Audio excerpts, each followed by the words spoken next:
Hello and welcome back to another Gaming with Killatia, where today we'll be looking at a free-to-play MMORPG, Swordsman, from Perfect World Entertainment.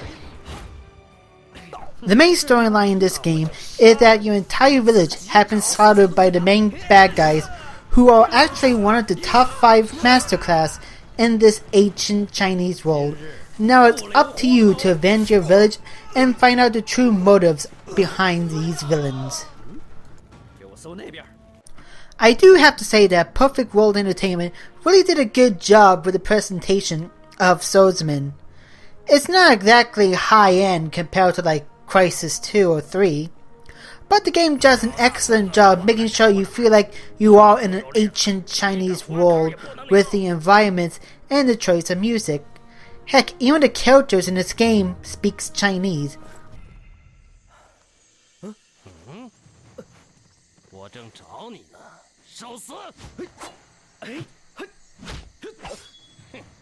结束了。江湖上名声显赫的嵩山派，不会要做当街杀人这种歹事吧？哼。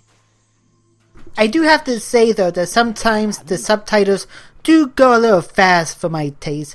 I want to be able to have a chance to read them before they disappear. I also enjoyed the story in this game a whole lot, but that's probably because it's based off the Chinese novel of the same name. How do I know this? Because Swordsman lets you know every time you start up the game.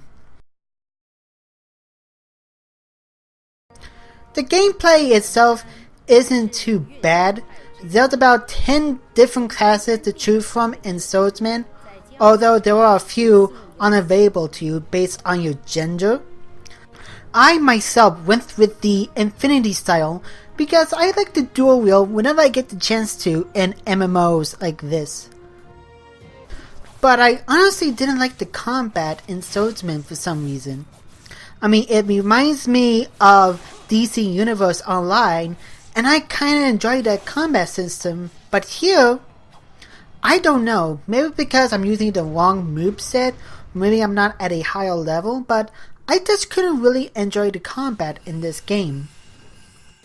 It should also note that in my experience with the game, Swordsman seems to be a very solo-friendly MMORPG.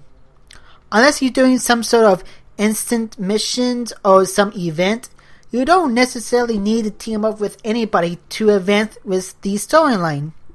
Which is for me is good because sometimes it's just not worth looking for people, but for some it may be a turn-off. And of course, since this is a free-to-play MMORPG, there is some sort of in-game marketplace to be had here. And it doesn't seem too bad. The prices seems good, and none of the items necessarily screams pay to win, unless you count inventory expansion. But even then, there's nothing here that you absolutely need to get from the marketplace. So, would I recommend downloading Swordsman? Yes, I would. Granted, it's not the best MMO I have played. That belongs to City of Heroes.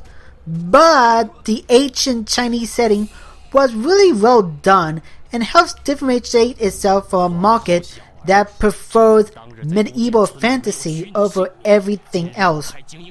Also, I enjoyed the storyline very much in the game.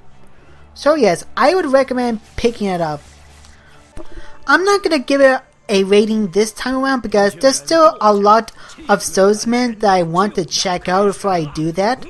But like I said a few seconds ago, it's definitely worth your time to at least check it out. This is Killatia signing off. Hope to see you next time.